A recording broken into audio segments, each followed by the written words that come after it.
সামনে দেখতে পাচ্ছেন একজন ভাই এখানে মোষের খামার করছে।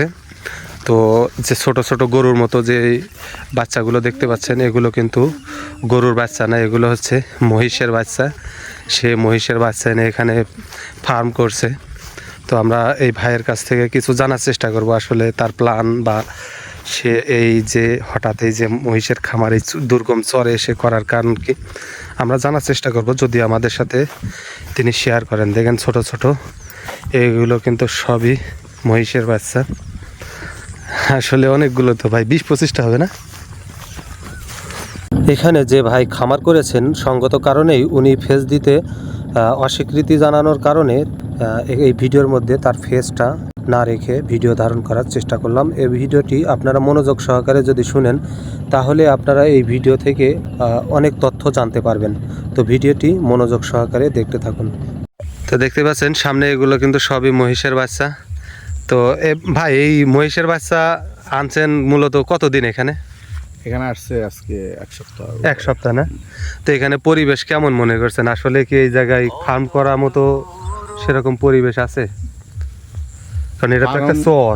জি, এটা চর। এটা এখানে পানি ওঠে এবং এখানে সিজনাল। হ্যাঁ, দেখেন অলরেডি পানি উঠে গেছে। সিজনাল। এখানে মহিষের খামার করার উপযোগী জায়গা না এটা। প্রকৃতপক্ষে এটা ওইভাবে জায়গা এটা না। জায়গা হচ্ছে এটার জন্য অনেক অনেক হাওয়ারের দরকার। পানিও থাকবে, পানি শুকিয়ে যাবে, ঘাস থাকবে, ঘাস খাবে, এটাই সিস্টেম। কিন্তু এখানে তো আবাদি জমি, সব আবাদি জমি। হ্যাঁ, এগুলো আবাদি জমি। দেখা গেছে একটা সময় আছে এগুলো চাষ হয়।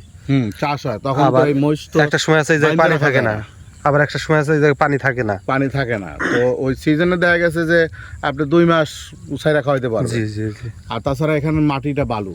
আচ্ছা, এই মাটিটা প্রকৃত মাটি না, এটা বালু মাটি, শুকাইয়া যায়, পানি থাকে না।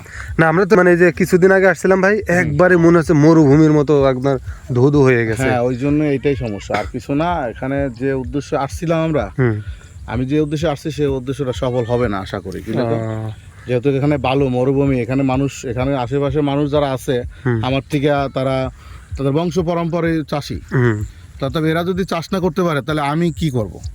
ওইটাই কারণ আমরা কি মাঝে মাঝে কিন্তু আমরা ওই যে বিভিন্ন ইউটিউবে কিন্তু ভাই রসালো বা রসাত্মক কিছু কিছু আমরা ভিডিও দেখি যে এখানে বিশাল কিছু করা যায় চরে, কিন্তু আসলে কিন্তু প্রকৃতপক্ষে মানুষ প্রতারিত হয়। কেন? কারণ অনেকে জানে না যে এটা এখানে কি হবে না হবে। অতএব এখানে আইসে আগে গ্রামবাসীর সাথে মিশতে হবে।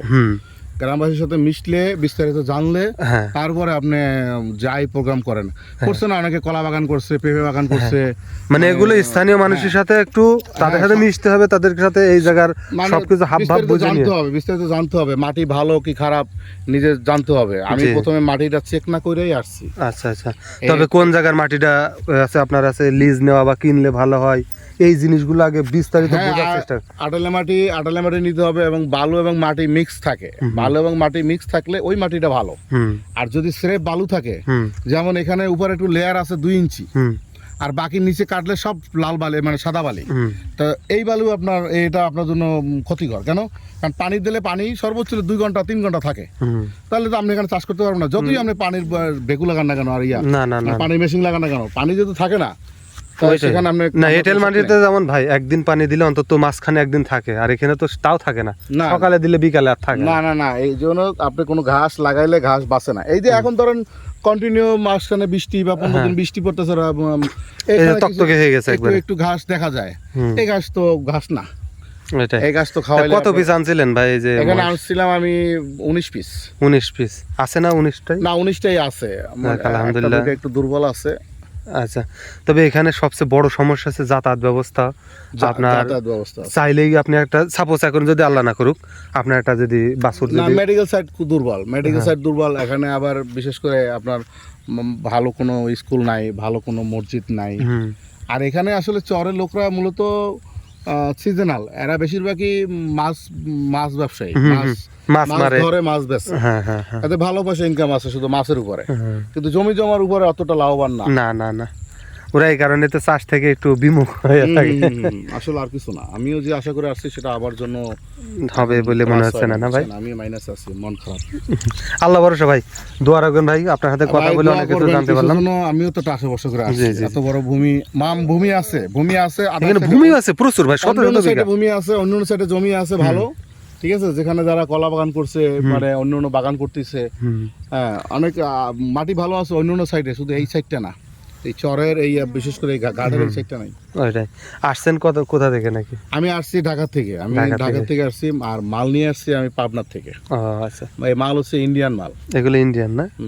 এগুলো ইয়া জাতের, ওই যে মুরা জাতের। এটাই। তাহলে ভাই ভালো থাকবেন, সময় দেওয়ার জন্য ধন্যবাদ, এবং আপনার কাছ থেকে কিছু মূল্যবান কথা পেলাম, আশা করি এটা আমাদের দর্শকরা উপকৃত হবে। না, এটা আপনার ধন্যবাদ, কারণ আপনি শোনেন, আমার জানা মতে যে আমি ঠকছি বা আমি খাইছি, আরেক ভাই যাতে আইসা না ঠকে। আর আমারও রসালো কিছু এই যে রং মিশানো, এগুলো আমার পছন্দ না ভাই, যেটা সত্য কথা। প্রকৃত শোনেন, এখানে অনেক ইউটিউবার আইসা বকবক করে লাফাই লোফাইয়া নাম্বার দিয়ে যায়, কিন্তু নাম্বার যে দিয়ে যায়, নাম্বার দেওয়া সহজ, কিন্তু ভাই আপনারা যারাই আসেন, যোগাযোগ আশেপাশে এলাকার সাথে, মানে মানুষের সাথে মিশেন, ফোনে কারোর সাথে ইয়া করে লাভ না, ফোনে না, আসেন, মেশেন, জানেন পরিবেশের সম্বন্ধে জানেন। এখানে অনেক যথেষ্ট ভালো মানুষ আছে, অনেক ভালো মানুষ আছে ভাই, এখানকার মানুষ আসলেই ভালো ভাই।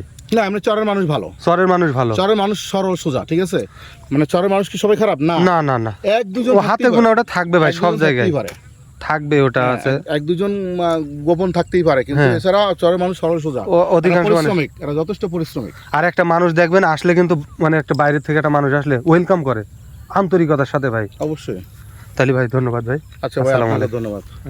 এটাই হচ্ছে সেই মহিষের পাল।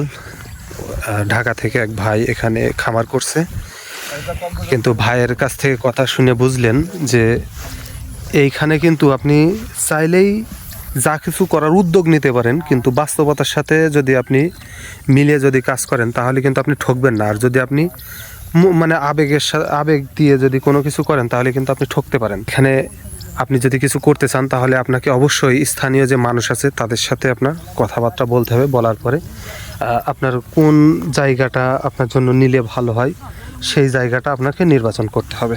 একটু আগে আমরা যেই ভাইয়ের সাথে কথা বললাম, ওই ভাই কিন্তু এখানে প্রায় 12-14 লাখ টাকা ইনভেস্ট করছে। ইনভেস্ট করার পরে উনি কিন্তু এখানে পরিবেশ আসলে ওইভাবে বুঝে উঠতে পারতেছে না। বুঝে উঠতে না পারার কারণে উনি কিন্তু একটু মানসিকভাবে দুশ্চিন্তার মধ্যেও আছে। তো দোয়া করি এই ভাইটি যেন সফল হয়ে যেন উনি ওনার যেই ইনভেস্টের টাকা, এই টাকা এবং কিছু লাভের মুখ দেখতে পারেন। কারণ একটা মানুষ ক্ষতিগ্রস্ত হোক এটা আমরা চাই না। আমরা সবসময় দোয়া করি সবাই যেন ভালো থাকে, সবার জন্য যেন ভালো হয়। তা আশা করি ভিডিওটি আপনাদের উপকারে আসবে। আসসালামু আলাইকুম ওয়া রাহমাতুল্লাহ।